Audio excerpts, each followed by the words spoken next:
You are listening to the Information Security and OSINT Podcast, episode 36, originally released on December 3rd, 2020. As always, I'm your host, Josh Amishav. Today we have Tracy Maleef on the show. Tracy, who may be better known as InfoSec Sherpa, reigns from Philadelphia and is an information security analyst at the New York Times. She first appeared on my radar when I found her newsletter where she curates InfoSec stories that you may have missed elsewhere. What's really unique about her is that she spent 10 years or so as a law librarian, and as it turns out, that research skill set to cultivate information is very transferable to OSINT investigations. My three main takeaways from our conversation were 1. How to collaborate OSINT findings before drawing a conclusion, 2. How to communicate technical issues to a non-technical audience, and 3. Some tactical tips on using empathy when investigating phishing victims. I enjoyed those 3 things plus a bunch of other tips along the way. Direct support for this podcast comes from BreachSense. Stolen credentials are one of the most common methods used to hack into a company network. BreachSense gives you visibility into third-party data breaches so that you can reset stolen passwords before they're used to access sensitive data. Head on over to breachsense.io/contact to start your free 7-day trial. And now here's my conversation with Tracy. Tracy Maleef, welcome to the show. Thank you so much for having me. It's great to be here. You've given a couple talks on using Twitter as a research tool, and one of the things you talked about was Twitter lists. For someone who isn't familiar with them, why are they so handy? Sure. Yeah, well, Twitter lists. So I have a story to tell. So when I was an independent consultant, it was in between me being a law firm librarian and before I found full-time work in information security. I was hired to do research for companies. And this particular incident where this whole Twitter list thing, where I found the gold in it, was the company hired me and they said they wanted me to do research on their competition, but I couldn't spend any money. And they would pay me for my time, but I couldn't use any paid resources. So they weren't looking for me to purchase any marketing lists or things like that. And they gave me one specific target company of theirs. So I'm searching all over, and you're able to kind of glean. Specifically, they wanted to know who their customers were, who their competitors' customers were. And that's kind of hard, think about it, of trying to round that up. So, you find a testimonial here and there online. That just requires a lot of keyword searching. But I was getting really frustrated that I didn't have anything substantial to hand over to them. And I was also motivated by the fear of not being paid because they were very clear that they would pay for my time, but not for any resources. So I thought, well, to justify my time, I have to give them something. So really, it was just kind of off the top of my head. I thought, let me look at this target company's Twitter account to see who they're interacting with and things like that. So, I'm not finding anything particularly telling until I went to their Twitter lists. And if you're unfamiliar with Twitter lists, I'll explain really quickly. It's sort of just like your Twitter filing cabinet in a way, or Okay. a file folder on your desktop. It's a way that you do not have to follow an account. You can just add it to a list, which maybe has a theme, and then you can go to it on demand and see all those people that are added to the list, all the tweets that they put out. So how this is useful is if you don't want to clutter up your main timeline with, say, information security providers, anybody that has a product, you could create a list and just put all these companies on this list. So when you were ready to go to it on demand, you can look at that. So it's a good way to keep track of things without muddying up your timeline and just kind of spreading things out, so that you don't have all of your content specific information in one place. You can divide it out by theme. So there are lists that are private and there are lists that are public. This specific company made the unfortunate decision of making their Twitter list public. And when I went to their Twitter list, which is available on a profile, there were Twitter lists named, clients, future clients, people to invite to a party, which would be, like a client centric thing. It was a gold mine. It was at least 5 different Twitter lists of just very clearly marked of what their idea was. Now, I don't know if someone forgot to make those private or didn't know that private was an option, but it seemed very strange to me that you would leave that public. So I did a couple things. I not only did screenshots, but you can't download anything. But I was able to capture as much as I could, including the links, because I thought, well, if somebody wises up and makes this private, then this will go away. So I was sure to capture everything and then hand it over, all this information. And the client who was paying me thought I was this genius, thought I was this magician. And it's just, somebody not being careful with their data. And that's what a Twitter list can do for you. Now, I can't guarantee that every time you're going to hit gold with that, but it's another thing to look at. It's also another way to maybe determine a connection between two people of, well, maybe they haven't tweeted at each other, but maybe uh, there's a list that they're on. And again, this is only really good if the lists are public. But it's amazing what sort of information you can find. Now, Are I these think lists on Twitter search? um, well, so that's the thing is Twitter took away the capability of searching for Twitter lists on their platform. I want to say they did away with it in 2012, but don't quote me on it. I just know that the day that they did it, it was literally the night before I was giving a talk at a conference where I was going very heavy on Twitter lists and how to find them. And the night before I had to scrap several slides in my deck and redo them because they just changed it. So what you do is you use Google Dorks. There's Google Dorks that you can use. I apologize, I forget off the top of my head the secret sauce, but because I have this all written down because you can't possibly remember every Yeah, for sure. everything. But it's in URL, searching for lists. You put lists as one of the in URL words, and you can use a qualifier. So if you want to see lists that have cybersecurity in the name, you can do that. So you have to use Google to search for the lists, and then once you find a list, you can subscribe to it if you want. But keep in mind, whomever is curating that list is going to see that you joined. So if you're trying to be secret squirrel, then either use an alias or don't join a list. But if you're creating one too, remember, as soon as you hit private and then say if you hit public, what happens is someone gets a notification that they've been added to a list. So if you're not careful and you create this list and don't make it private, everybody's going to see that they've been added to this list from you by you. So again, it could be a good thing. You may want to, maybe you're trying to promote yourself. Maybe you're a new company and then you want to create interest. So somebody will be like, oh, who is this person? Add me to this list. There are good ways to use it. But again, if you're trying to do OSINT and be stealth, yeah, you need to make those lists private and be very careful that you don't ever accidentally hit the radio button for public, because as soon as it goes public, uh, those notifications go out. And there was a brief period of time, about a month or so, when I discovered that it wasn't alerting people because I had all kinds of fake accounts set up and I was trying it, and I was so excited that I was like, "Oh, I found this flaw that this doesn't work anymore." And they fixed it after about a month or so.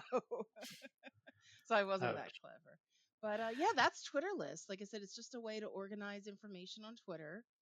They can be private or public, and they can, if they're depending on how they're set up, they can contain a lot of information. And again, it's another way that you can help maybe make a connection between people. Cool. Okay, so you talked a bit about doing OSINT research, and a lot of us who don't have a similar background to you will do some Google searches. We don't necessarily have a strong foundation in how to cultivate or how to find information.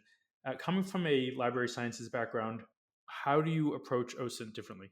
Sure. So, well, first, my joke is that I've been doing OSINT for longer than I knew it was called OSINT, because in library world don't we that term wasn't used. So true story. When I first started to make my career change into InfoSec, I didn't know what OSINT meant. I literally thought it was another coding language. Just I didn't know what it was, so I was a little embarrassed, but I found someone that I knew I could confide in, and I said, I don't know what OSINT is. And this guy was familiar with my background, and he just laughed and he said, no, you know what it is. And I said, no, I really don't know what it is. And he's like, you've been doing it as a librarian. And I said, what, research? And he's like, yeah, open source intelligence. And so he just starts laughing. He's like, well, what did you call it when you were a librarian? I'm like, doing my job. Like we didn't have a fancy name for it. So, um, so yeah, that's just my funny story of, yeah, so I've been doing this a lot longer than I realized. I just never knew it was called OSINT. Sorry, back to your original question. Um, Now, when I was in library school, which is a graduate program for library science, I had this one class, and this is going somewhere, I promise. I had this one class where the entire semester, all of our assignments were, we were given a question, we were given questions to answer, and we weren't graded on the answer. We were graded on the research of how we found the answer.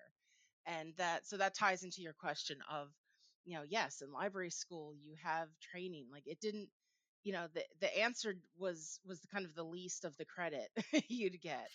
um did you go to the right sources right away, or how did you go about something? Was it a good way to find something? So that's kind of my critical thinking. I don't like to do the throw spaghetti at the wall Google search to find things. I like to try and narrow down.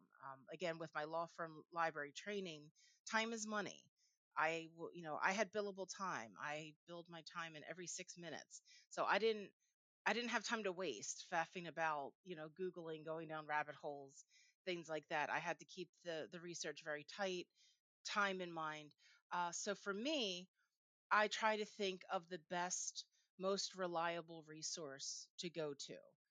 So if it's, something with, say, patents or whatever, well, I know to go to the USPTO, the United States Patent Trademark Office, rather than, you know, going online, say to like Google Patents or something. Let's just go to the source. Let's go to the US Patent Office. So it's just trying to determine first what is the best and most reliable resource. And I stress reliable because, again, with my working in a law firm, any information that I passed over, I had to be 100% certain that that was on the mark, because that could wind up in court for, so so I wasn't fully aware of what all my research would contribute to. So I just had to take this mindset of, I have to be 100% certain that whatever I find can be verified and be reliable. And when I talk to folks about OSINT in information security world, I try to impress that upon them. And like, even though your stuff may not be going to court, you don't know where it's going. You don't know where it's ultimately, your information that you find could possibly be passed along to maybe a board of directors, or be passed higher up the chain and used to make, very big decisions that could impact people. So make sure that you verify your information, double cross check it. Don't find one resource and be like, all right, I'm all in. This is good. So I'll give you an example in my personal life. When I see that a celebrity has died, I don't trust one source. I cross check with other, I triangulate with other reliable sources. Now, I do realize in the past few years, the term reliable source has become pretty nebulous, hasn't it? So, even saying the words, it strains me because I'm like, oh, what is that anymore? It's gotten a lot harder. I mean, back in the day when I first Yeah, I was going to started. ask you for an example of what you actually Yeah, do I was gonna because say this. Well, back in the day, I used to tell people, and again, times are different. When I was doing this, I would say that a .gov, for example, like a government website, was just gold standard, absolute.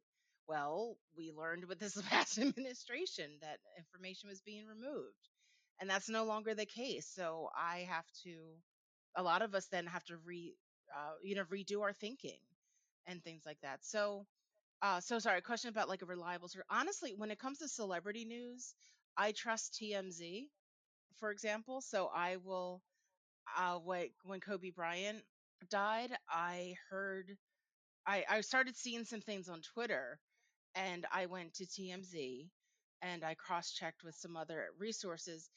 But what happened was is I happened to I was traveling at the time, so I had nothing else to do but sit on a train and watch Twitter and everybody talking about Kobe Bryant dying or not dying, like everything was unknown.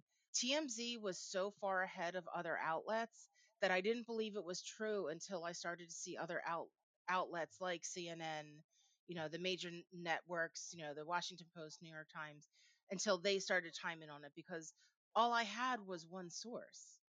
And I do like TMZ as far as they have a good track record as far as celebrity news goes, but my mind was still thinking like that's just one source though.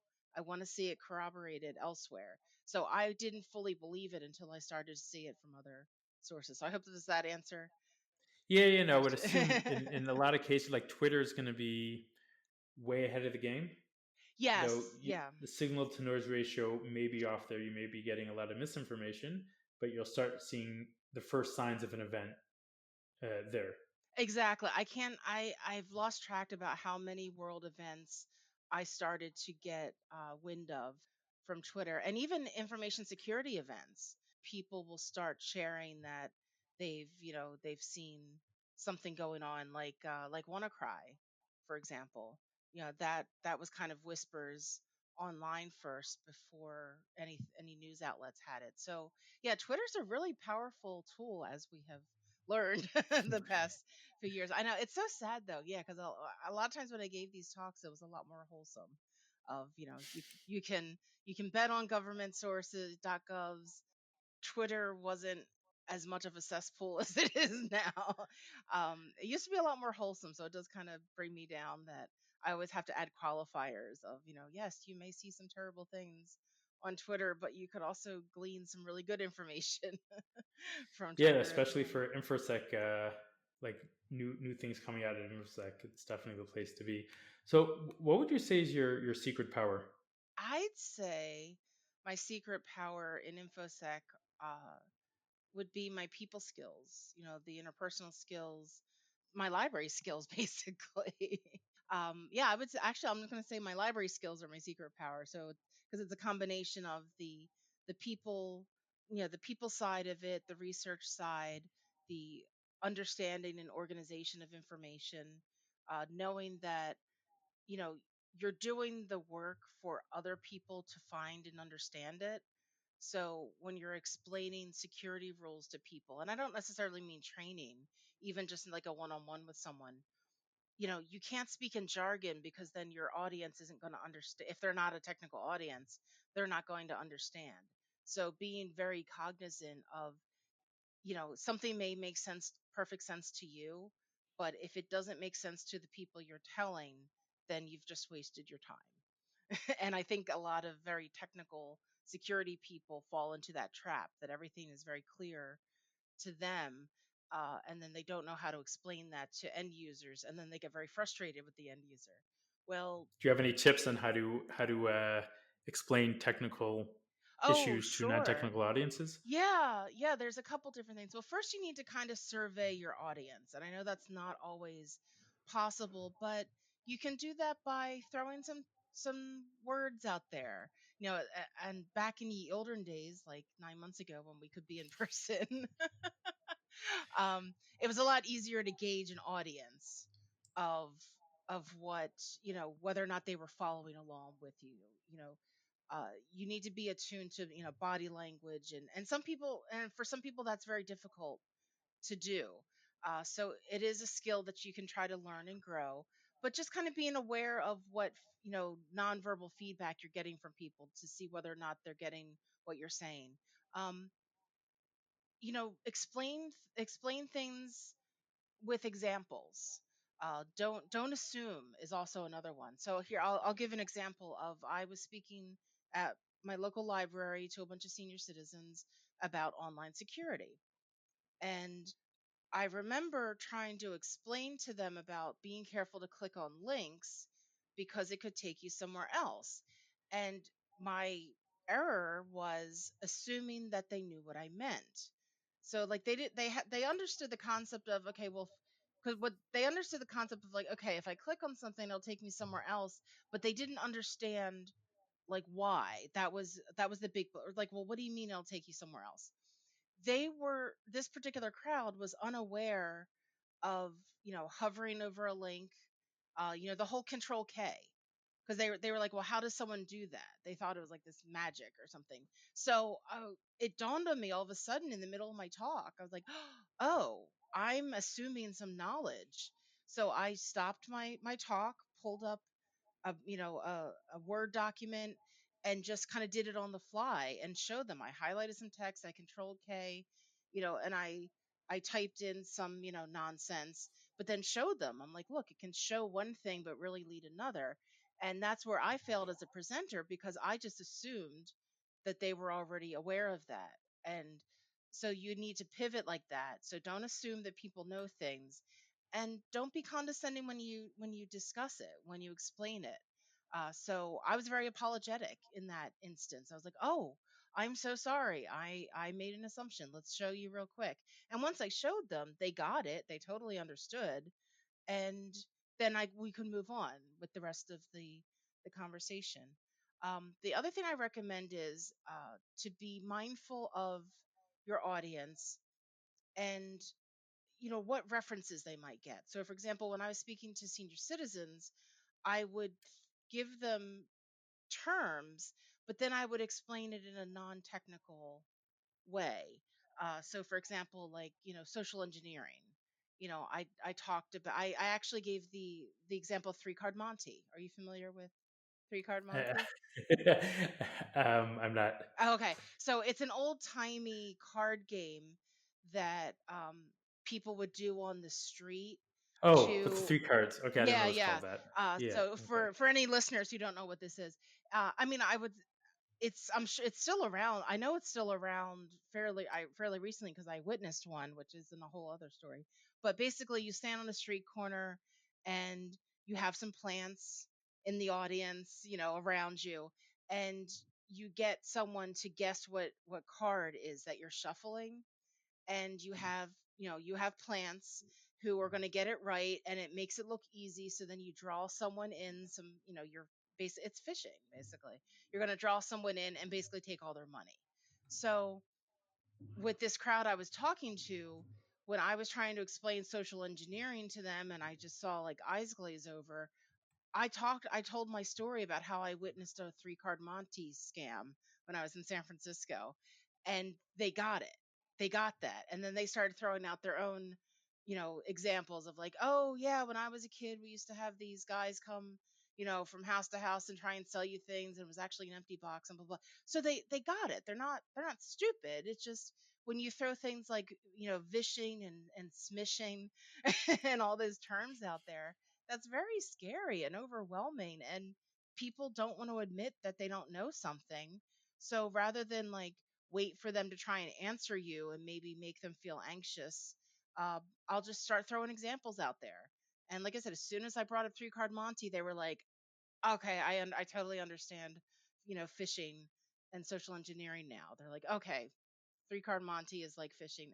And so be mindful of your audience, or if it's a younger audience, if you're talking to teens or college students, speak in a language that they understand, use examples that they understand. So um, those are a couple of my tips of, don't assume, be mindful of who you're speaking to, um, try to avoid technical talk as much as possible. Or if you say a technical term, immediately follow it up with, with an explanation.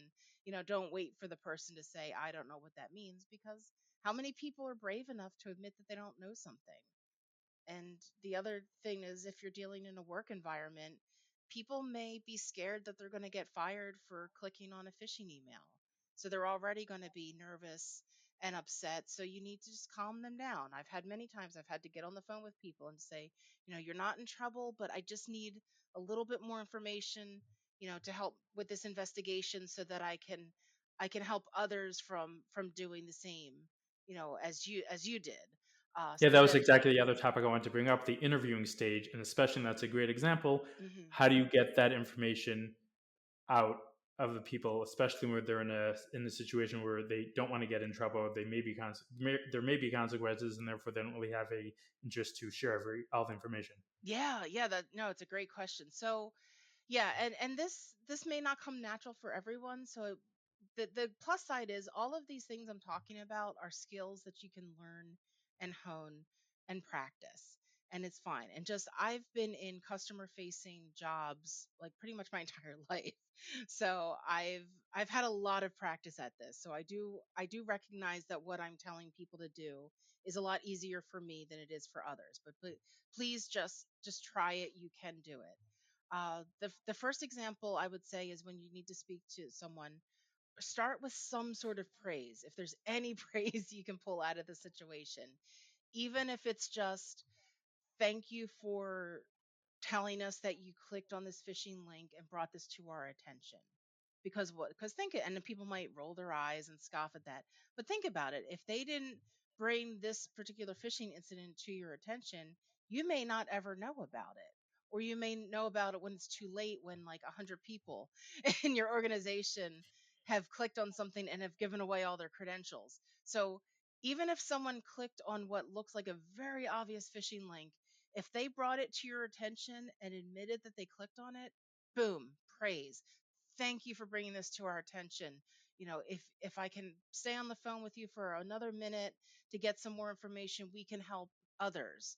So then you're also putting them in a position of power, sort of making them feel like, oh, I have the ability to help here.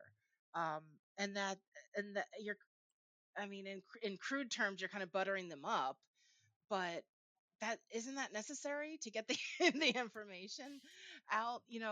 Um, you want someone to feel empowered because they went from feeling helpless and scared to now you're saying, oh, you have knowledge that can help me. You're in a position of power. It's just, and then they're gonna most likely, and this is all my experience, then they're going to be super willing to help because then they feel like your deputy. They feel like you're a cybersecurity deputy to help you. um, you also have to pay attention to what people don't say, and this is hard, but you have to practice. So years of dealing with customer facing jobs, people a lot of times just want to rant and rave and complain about something. Or in the case of cybersecurity, they're scared. They think they might get fired, things like that. So listen to what they don't say, and I'll give an example of this. I've had this so many times. People say, okay, so I got this email, thought it was real because I am expecting a package or something like that. I clicked on the link, and then they'll say, and then I saw that I saw what the site was, and then I closed the browser, and then I called you. Okay, great. Let's go back. Well, explain to me what, and I'll say things like, what action did you take after you clicked on the link and before you closed the browser? Did you take any actions? And honest to God, I've had people say to me, oh, well, yeah, it asked for my username and password and I put that in, and then it didn't go anywhere. So I closed the browser and called you. So again, praise because they had the knowledge to call and let us know. But at the same time, they didn't say that the first time, did they? Now they may have omitted it out of fear. So they may have omitted on purpose out of fear. It may not have seemed important to them. Because remember, things that happen to the end user may seem inconsequential to them, but it's information we need to know. So you have to listen for those gaps. And I also like to use phrases that are not accusatory. So I don't say things like, what did you do? What I'll say things like, what action did you take? What happened then? Um, it's a very slight difference, but again, you don't want to put someone on edge. You don't want to accuse blame. You're just trying to survey the situation. So action is a lot of times what I'll use. I'll say, what action did you take? Um, and that's also a lot clearer because action, is, oh, I took the action of putting in my username and password. Um, so you listen for what they don't say and you get used to it. And the tip I give people for this is, because you're the professional, you know how to troubleshoot this issue. So, in your head, as the person's talking, go through that checklist of your remediation. And if there's something that comes up in your remediation that they haven't answered, then that's where you know to go circle back and ask a specific question about that. If it's specifically, did you put your password in there? Did you put your credit, did you type your credentials in? Again, that's how you figure out what they don't say, is you compare it to your remediation plan or just general facts in general. You know, I'm missing some facts here. You're doing an investigation. Yeah, there's some facts I'm missing. Okay, circle back and ask specifically to answer the facts. So there's ways you can do this. Like, so you don't have to be mean about it. You can be nice. I've had so many phone calls with people, um, anywhere from their mouse was low on a battery and was making their computer strange, Yeah, and they were that was a great story. yeah, and they were convinced. Yeah, I won't tell. This the synopsis is someone contacted security at my old company, and their mouse so they were saying that, oh, um my mouse is doing weird things on my laptop. And immediately I thought, well, this sounds more like a help desk issue. And when I mentioned that to the person, he said, oh, well, yeah, I just talked to the help desk, and because I clicked on a malicious email last week, they think, it's a security issue now. Okay, well, he didn't say that at first. He just started off his conversation with the mouse. So I wasn't trying to shove him off, but I just wanted to like make that a fact apparent to him of like, okay, just little heads up, this is security, not the help desk. Um, so the long story short, the spoiler alert of that was his battery was low in his mouse, and it had nothing to do with the email he had clicked on the week before. But I turned that into what we call teachable moments. So I was like, okay, well, now that I've diagnosed your mouse issue, can you give me 5 minutes so that I can show you, what some red flags were in this email? Because then, in the time that it took him to change the battery on his mouse, I was able to find the email that he had clicked on.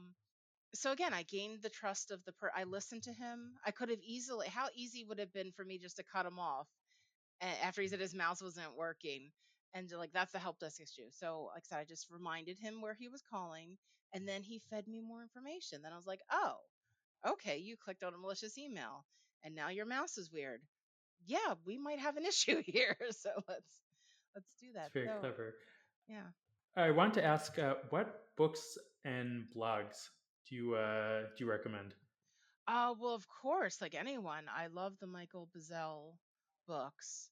His OSINT books are just fantastic, and I think there's a new edition of one of them coming out Yeah, shortly. I I think thought in it. odd years and even years he puts out, depending on which book, he puts out a Yeah, new yeah. I edition. thought I saw a tweet recently about that. So I mean, I really rely on that. Blogs. I know. So there's on Twitter. Her name is Wondersmith Ray. Her name is Ray, and she does some really great OSINT work, especially with maritime. So if you're into ships and things like that, and she and I may be collaborating on an OSINT talk for the Layer 8 conference in June. So stay tuned. We'll see if we can pull that together. You know what, a blog that I used to love that I don't think exists anymore. I think it was called like My Online something. It was a guy in England, I'm pretty sure it was a guy, who all he did was break down phishing emails. And it was just a Oh, it's fantastic interesting. blog, but I think he had some health issues and wound up stopping the blog. But it was a phenomenal blog. He would basically take like the phishing email of the day and break it down, and it would give you a picture of it and break down the IOCs and things like that. So if anybody has free time and wants to start something like that up again, I know that it was a tremendous source for me. Um, you know, Twitter is a big source of information for me for InfoSec news. So I definitely think it's underutilized as a tool. I know it's overutilized as a sharing platform, but I feel like it's underutilized as a tool by a lot of people, because and there's so many filters and searches and things that you can really get the clutter out and use it. Trying to think. I don't really look at too many blogs. Well, I mean, there's a great mailing list, InfoSec Sherpa. I don't know if you've heard of it. yeah, Definitely plug that one. That's yeah, always please. So I great have. great stories that you don't see. Sorry, go Oh, ahead. thank you. Thank you. I appreciate that. Yeah, I have a Nuzzle newsletter. It's nuzzel.com/infosec Sherpa. So Nuzzle is this platform that integrates with Twitter, and you can so if you use Nuzzle by itself, it's going to show you aggregates of tweets based on how many people have interacted with them.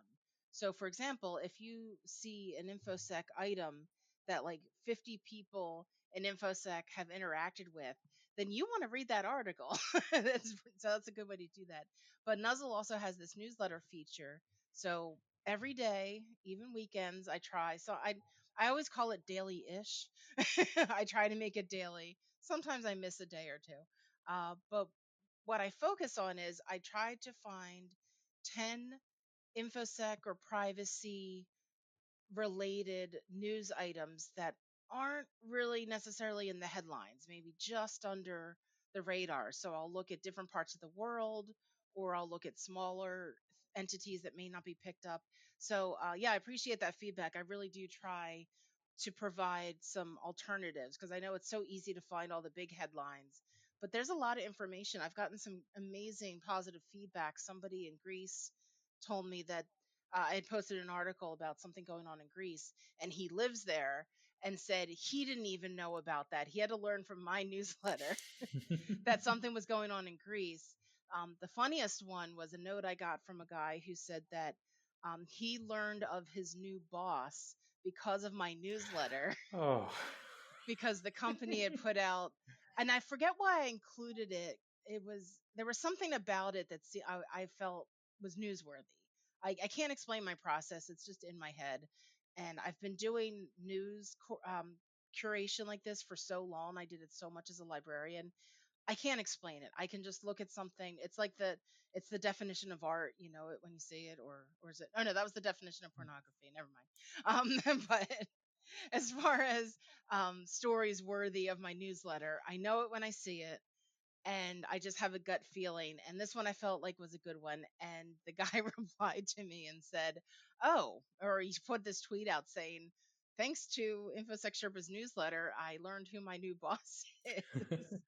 And I couldn't believe it. And I said, "You really didn't know who your boss was?" And he said nobody had announced anything, and he was reading my newsletter and was like, "Oh, wait, that's that's my that's new hysterical. boss."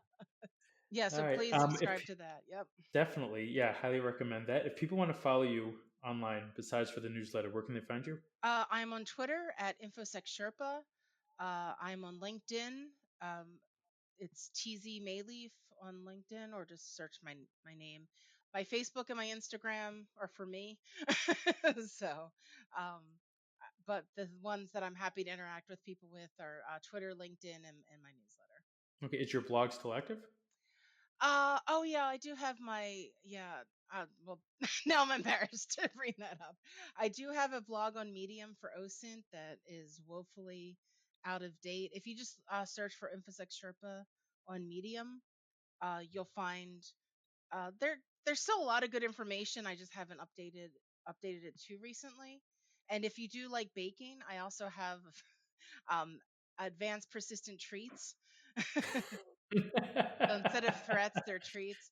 So yeah, my food blog is called Advanced Persistent Treats, and each recipe is as an APT with a number. So like APT 17 is cranberry margaritas. So I know, might as well make some fun. So that's also on Medium. So if you search AP treats on Medium, you'll and I can It also comes up give as you all well. the you'll get that. I can also send you all the links if you Yeah, put send me the if links. your I'll put name. them in the show notes. Yeah, but yeah, I love to. If you follow my Twitter, you'll know that I'm always posting stuff that I've baked or cooked because I've been cooking and baking my entire life. So I actually helped someone for Thanksgiving. For she didn't know how to cook a turkey, so she was asking for help on Twitter, and I could just tell that it was going to get very confusing because everybody has their own, ideas of how to cook stuff. So I just said to her, I'm like, just call me. This is my number. Like, I'll walk you through it. I've been cooking turkeys like practically my entire life, and it turned out great. She posted photos, and So yeah, I was able to walk her through. So I can help you with baked goods, turkeys, OSINT, you name it. Yeah, no. Wait, this is great. All right, thank you very much for coming on the show. It was my pleasure and it was lovely to chat with you. All right, that's it for today. If you have any feedback or questions, tweet at me at Jamus, JAMUSC. And if you got value from this episode, then please share with a friend. See y'all next week.